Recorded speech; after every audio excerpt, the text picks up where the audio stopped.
Irmãos, depois de alguns dias aí fora, hoje nós retornaremos ao nosso estudo na carta aos Hebreus.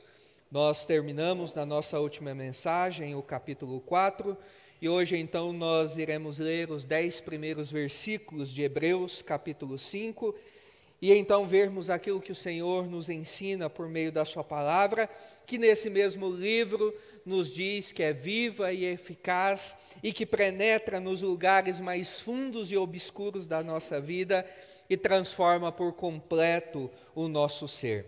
Hebreus capítulo 5, versículos 1 a 10,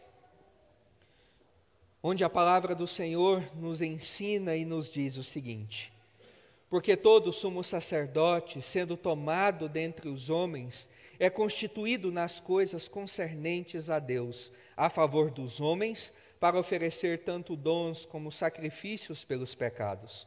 E é capaz de condoer-se dos ignorantes e dos que erram, pois também ele mesmo está rodeado de fraquezas. E por esta razão deve oferecer sacrifícios pelos pecados, tanto do povo como de si mesmo. Ninguém, pois, toma esta honra para si mesmo, senão quando chamado por Deus, como aconteceu com Arão. Assim, também Cristo a si mesmo não se glorificou para se tornar sumo sacerdote, mas o glorificou aquele que lhe disse: Tu és meu filho, eu hoje te gerei. Como em outro lugar também diz: Tu és sacerdote para sempre, segundo a ordem de Melquisedeque. Ele, Jesus, nos dias da sua carne, tendo oferecido com forte clamor e lágrimas, orações e súplicas a quem o podia livrar da morte, e tendo sido ouvido por causa da sua piedade, embora sendo filho, aprendeu a obediência pelas coisas que sofreu, e tendo sido aperfeiçoado, tornou-se o autor da salvação eterna para todos os que lhe obedecem, tendo sido nomeado por Deus sumo sacerdote, segundo a ordem de Melquisedeque. Vamos orar, irmãos? Senhor, nós mais uma vez, diante do Senhor, que se faz presente no nosso meio, nós pedimos mais uma vez a direção do Senhor no estudo da Tua palavra. Como vimos, ó Deus, foi o Senhor mesmo que assoprou aos escritores, que debaixo da inspiração e da direção do Espírito Santo, registraram tudo aquilo que o Senhor desejava que a Tua igreja ouvisse, conhecesse e aprendesse. E agora, ó Deus, nesse momento, nós te pedimos que o mesmo Espírito Santo agora nos ilumine, nos dê ouvidos e corações sensíveis à Tua palavra, para que a Tua palavra, ó Deus, possa ser não somente crida, mas também praticada por todos nós. É em nome de Cristo Jesus que nós oramos. Amém. Irmãos, embora de férias, mas essa semana, acompanhando tudo o que acontecia no Brasil e no mundo, principalmente no Brasil, o assunto que percorreu todos os meios e todas as redes sociais foram os incêndios na Amazônia. A hashtag Pray for Amazônia foi aquela que estava no topo de todas as discussões e redes sociais. E além, de ativistas e várias pessoas, eu pude perceber que também inúmeros crentes cristãos estavam extremamente preocupados e engajados na luta contra essas queimadas que estão acontecendo no norte do nosso país.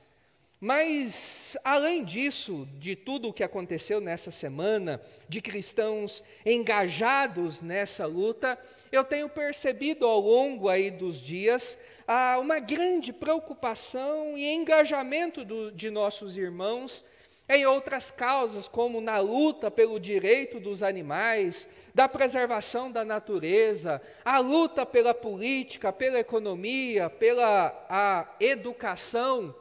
E o meu ponto aqui, irmãos, não é dizer se isso é certo ou errado, e inclusive os irmãos já sabem muito bem qual é a minha posição a respeito disso. Mas a minha preocupação, irmãos, em olhar e observar tais coisas, é que eu e você, como cristãos, que domingo após domingo estamos aqui na igreja, ouvimos por meio da palavra do Senhor qual é a verdadeira necessidade do homem, qual é o verdadeiro problema do homem, qual é o verdadeiro sofrimento do homem, não nos preocuparmos tanto como nos preocupamos com causas temporais e passageiras.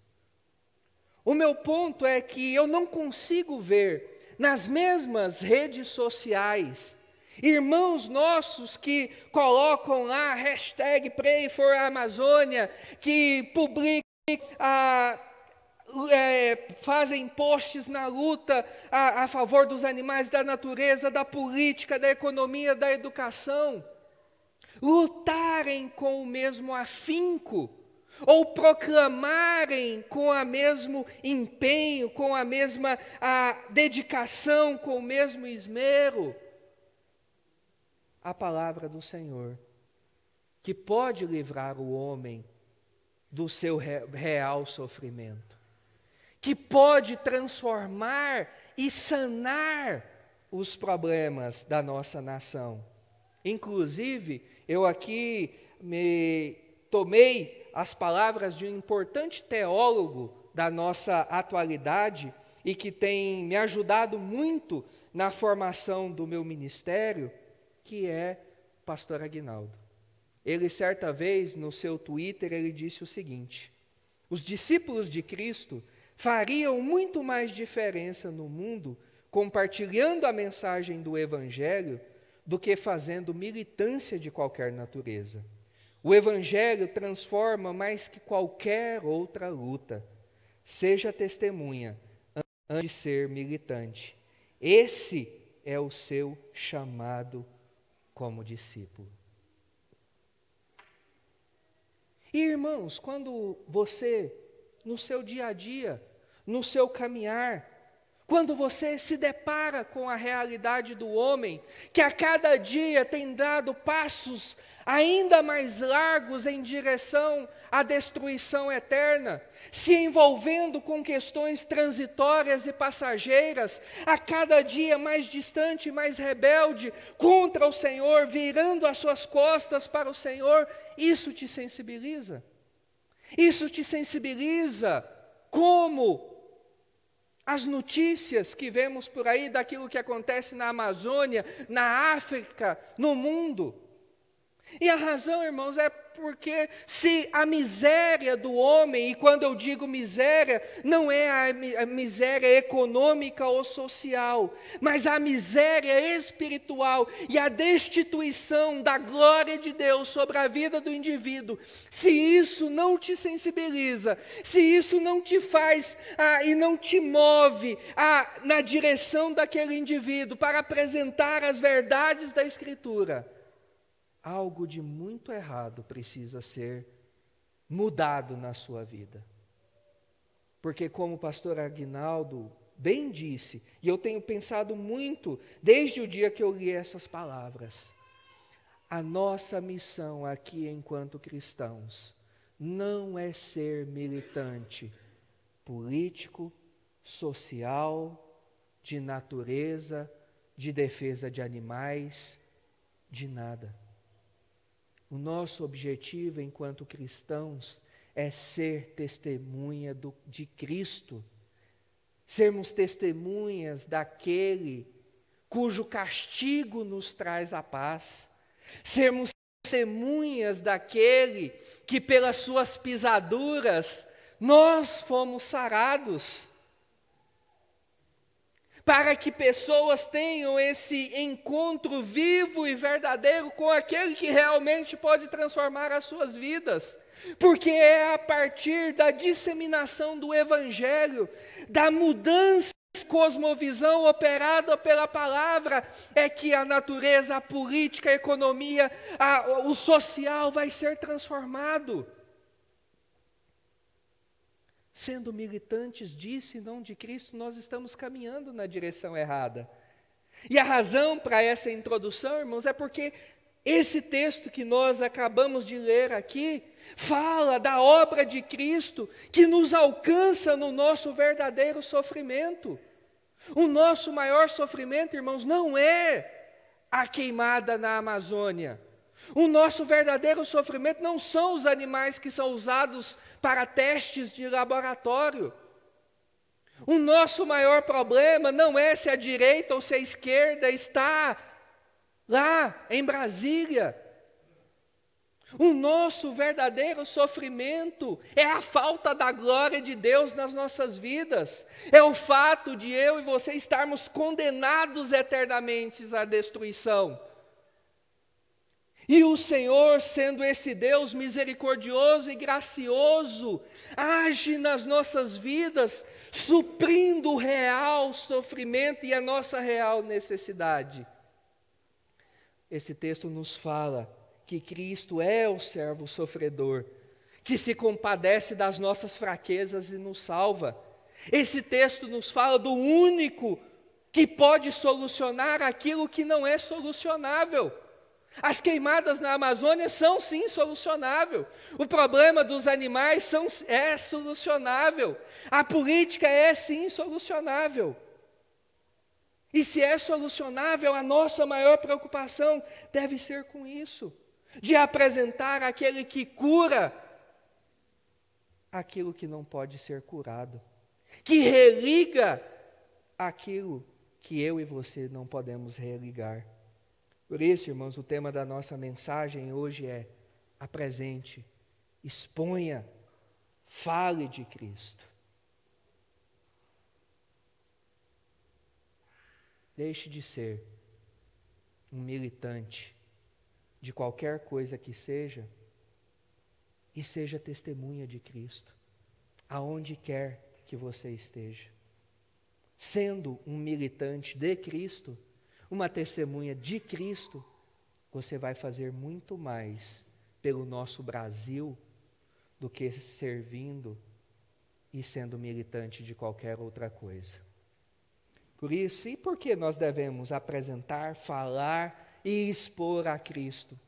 E a primeira razão que o texto nos apresenta é porque os homens são limitados no exercício das suas tarefas. O homem, por mais que ele se esmere, por mais que ele se esforce, por si só ele não pode salvar-se.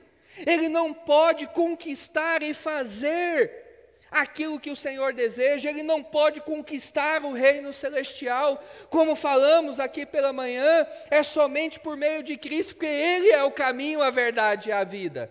E o texto começa dizendo: porque todo sumo sacerdote, sendo tomado dentre os homens, é constituído nas coisas concernentes a Deus, a favor dos homens, para oferecer tanto dons como sacrifícios pelos pecados. A ideia do sacerdócio apresentada aqui pelo autor vai percorrer grande parte do seu livro, e o autor ele vai construir então toda a sua teologia em torno do ofício sacerdotal. E como ele fala, como vimos na nossa última mensagem, que Cristo é o verdadeiro sumo sacerdote, aquele que foi tentado em todas as coisas, mas sem pecado. E que então, pelo fato de Cristo ser o nosso sumo sacerdote, sem pecado, nós então podemos recorrer a Ele. Nós podemos contar com Cristo, nós podemos levantar as nossas súplicas e as nossas orações e depositar diante do Senhor as nossas fraquezas, porque Ele sim é que tem misericórdia de nós, nos socorre, nos assiste. Mas quando nós, irmãos, ouvimos essas coisas, existe um problema que existia na época dos destinatários dessa carta e que também acontece nos nossos dias. Nós muitas vezes ouvimos essas coisas que domingo após domingo são ditas, mas isso pode parecer algo muito abstrato, algo muito distante. Podemos nos perguntar: que diferença isso faz na minha vida? Como Cristo assim, sumo sacerdote, que diferença isso faz? E essa pergunta brotava na mente dos destinatários dessa carta, porque embora eles haviam recebido essa carta, ouvido a respeito de Cristo e da sua obra, eles ainda estavam envoltos. Eles só conheciam os sacerdotes físicos, aqueles instituídos desde a peregrinação do povo no deserto, como vemos no livro de Êxodo. Muitos daqueles continuavam levando uma vida normal, oferecendo sacrifícios, cumprindo os ritos judaicos, vivendo como se a vida e a obra de Cristo não tivesse nenhuma implicação sobre a vida do povo. E quão semelhante isso é com os dias atuais,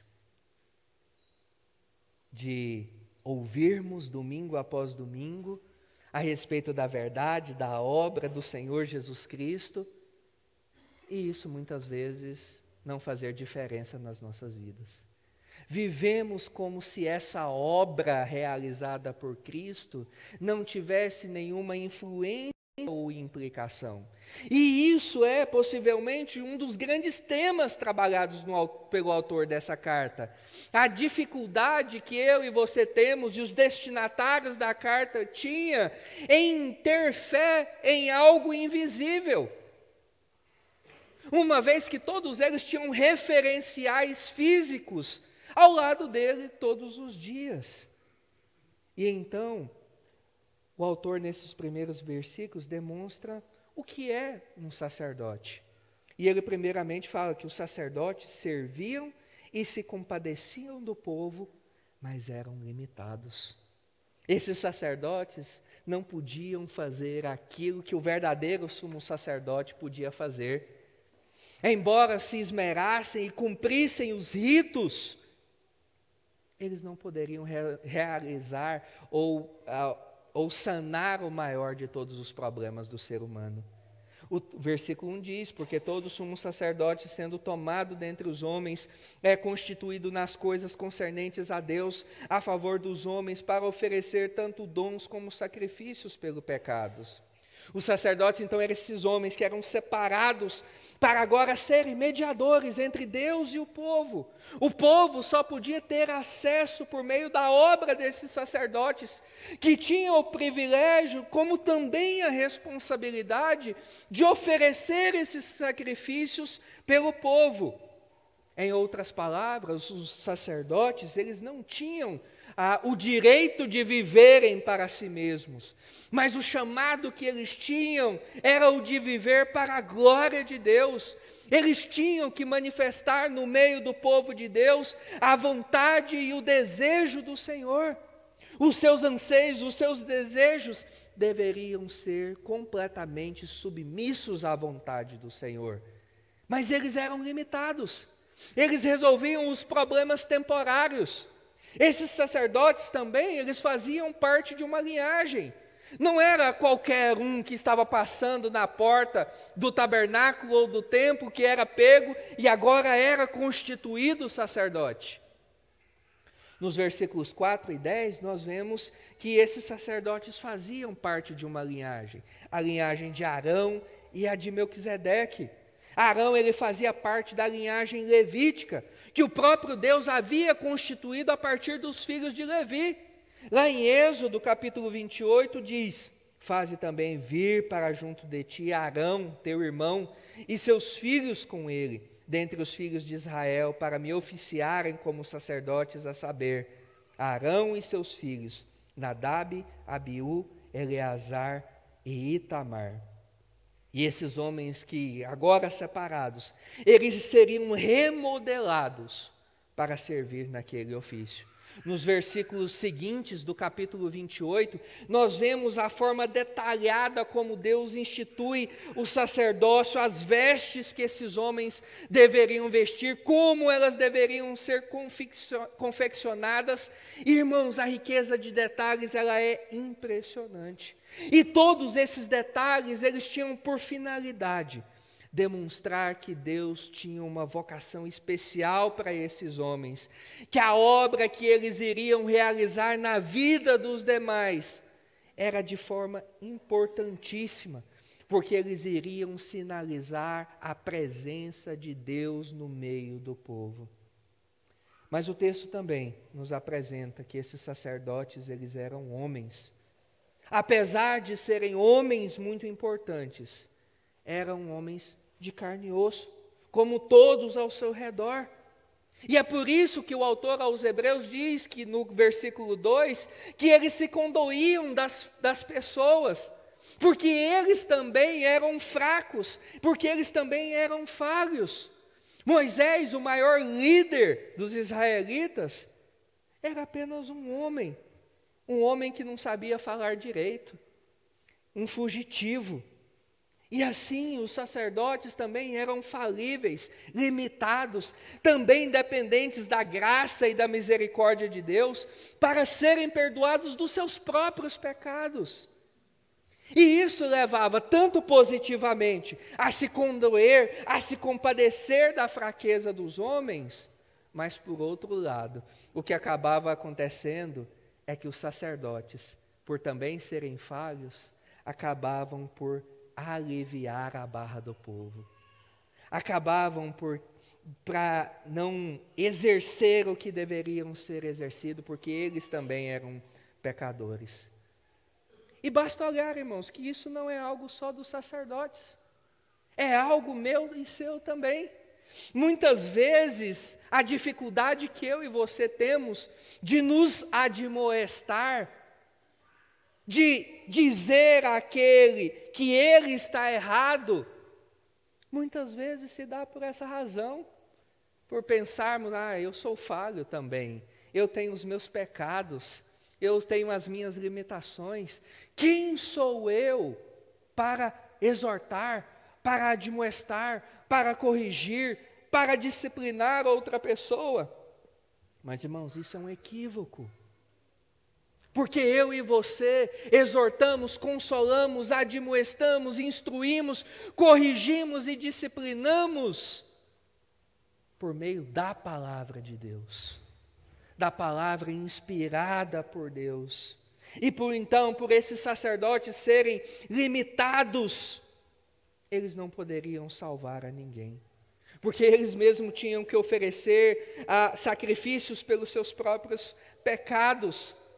Mas o povo passou a acreditar que, por eles serem então esses mediadores entre Deus e os homens, eles podiam sim salvar, como eu e você muitas vezes acreditamos, que a política é que pode salvar o nosso país, que a Amazônia é que vai sustentar 20% do oxigênio de todo mundo, e assim sucessivamente.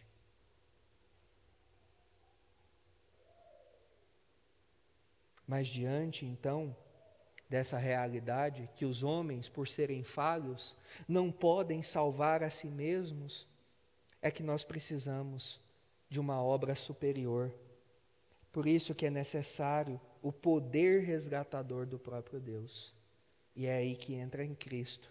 Porque, em segundo lugar, Cristo, o grande sumo sacerdote, é o nosso fiel, misericordioso e perfeito Salvador. Se o homem é limitado, se o homem não pode resolver o maior dos seus problemas, se o homem não pode salvar a si mesmo, Cristo é aquele que é fiel, misericordioso e o nosso perfeito Salvador. É por isso, irmãos, que nós devemos apresentar, falar e expor a Cristo aos quatro cantos dessa cidade, desse mundo.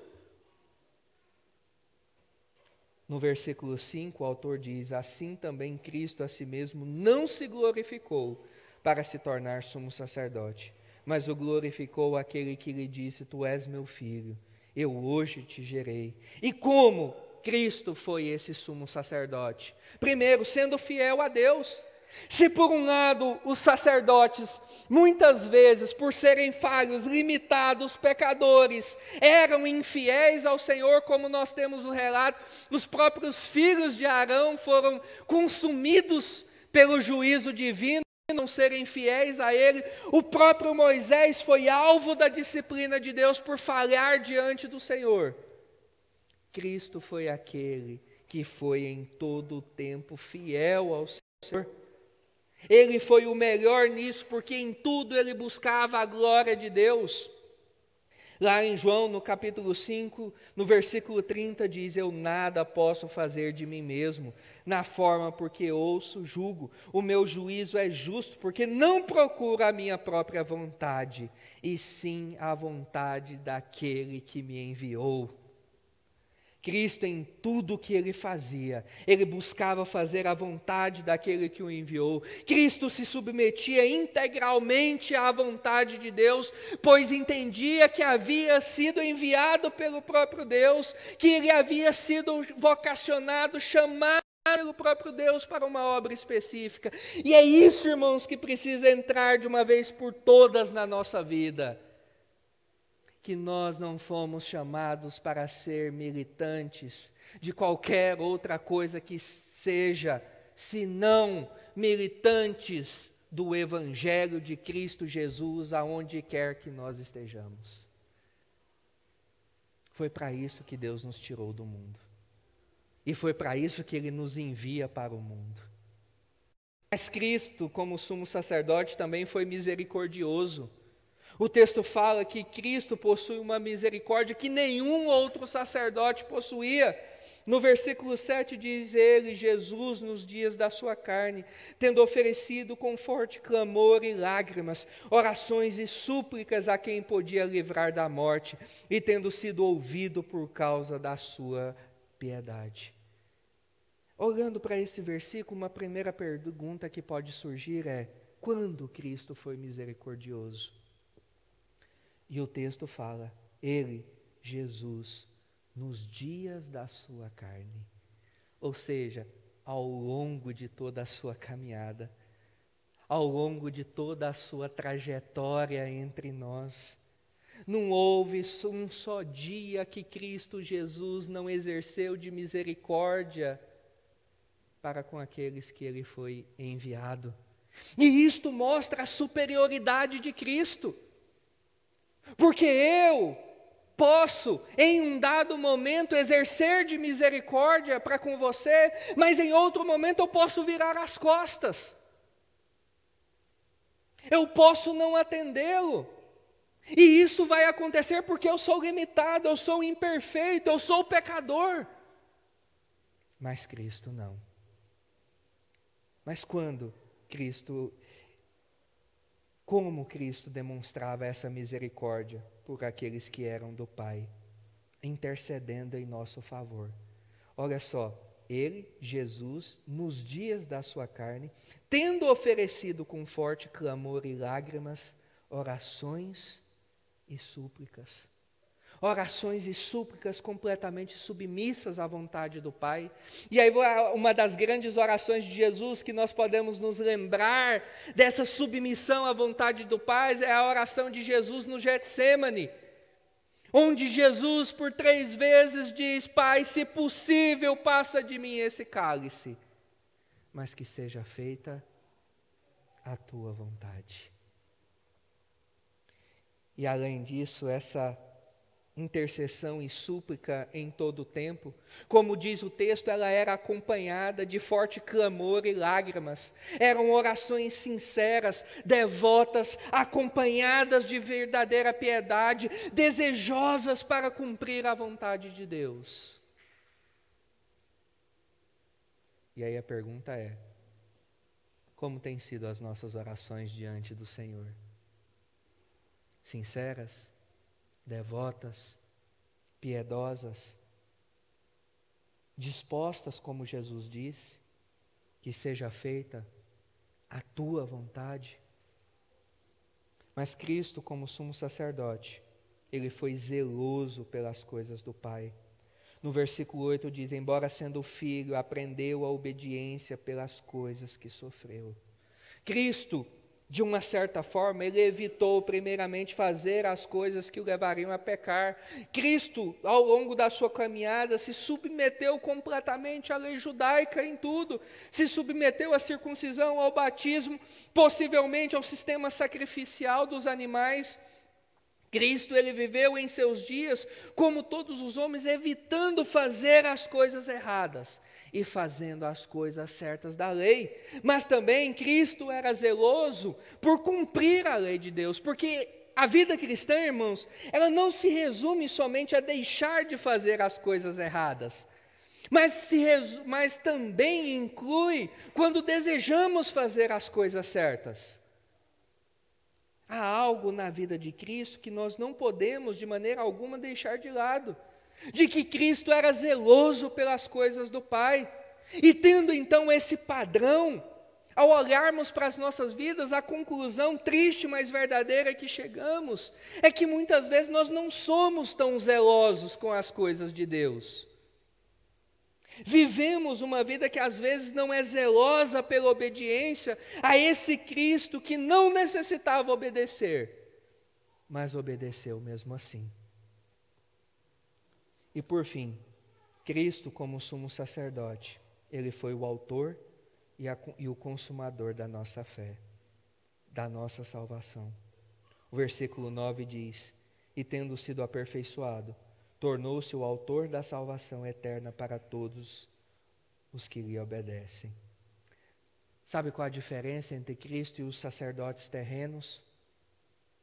O trabalho dos sacerdotes não tem caráter eterno, mas apenas temporário e passageiro.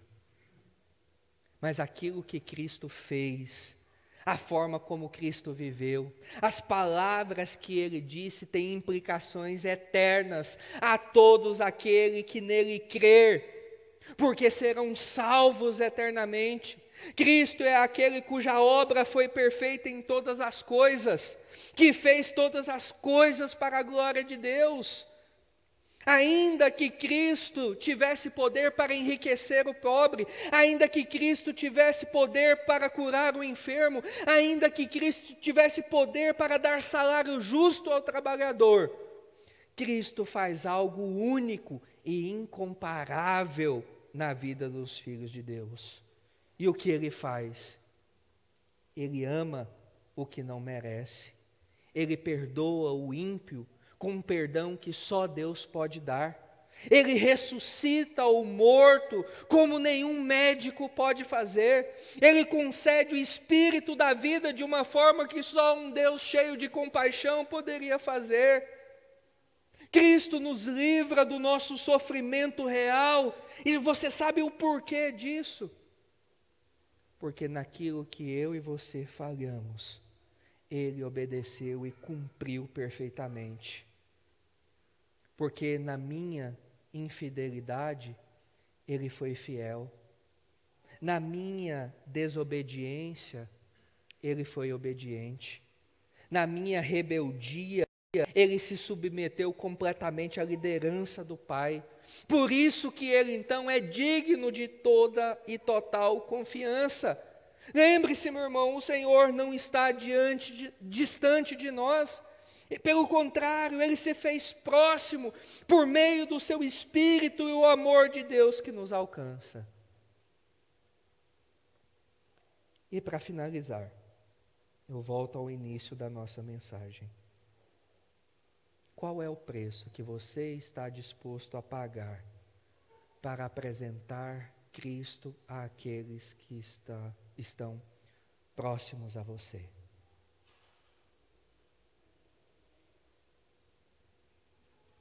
Qual o preço você está disposto a pagar? Se nós, só esse número aqui,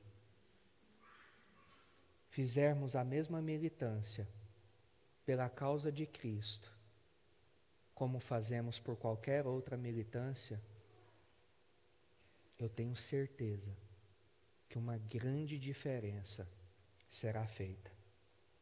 E nós, irmãos, devemos estar dispostos a apresentar, falar e expor a Cristo porque Cristo obedeceu, sofreu e orou com forte clamor e lágrimas a Deus, para que hoje eu e você pudéssemos estar aqui. Porque se Ele não tivesse realizado essa obra em nosso favor, nós não estaríamos aqui. Por isso, sabendo dessa preciosa obra que Cristo fez em nosso favor e daquilo que Ele pode fazer na vida de outros, apresente, fale, exponha a Cristo. Vamos orar? Senhor, no nome de Jesus, que essa verdade, ó Deus, se transforme em prática nas nossas vidas. Que o nosso amor pelo Senhor, ó Deus, nos mova intensamente e incessantemente a proclamar as verdades do reino, a palavra da salvação, a Cristo Jesus, a tempo e a fora de tempo. Que o Senhor mesmo, ó Deus, por meio da Tua palavra, trabalhe nas nossas vidas, nos fazendo enxergar, ó Deus, qual é a nossa real responsabilidade enquanto peregrinos e passageiros nessa terra. E que uma vez, ó Deus, sabedores da nossa responsabilidade, o Senhor nos use. Que sejamos, ó Deus, instrumentos preciosos e valorosos nas mãos do Senhor, para que sejamos realmente Suas testemunhas, onde quer que nós estejamos. Em nome de Jesus que oramos. Amém.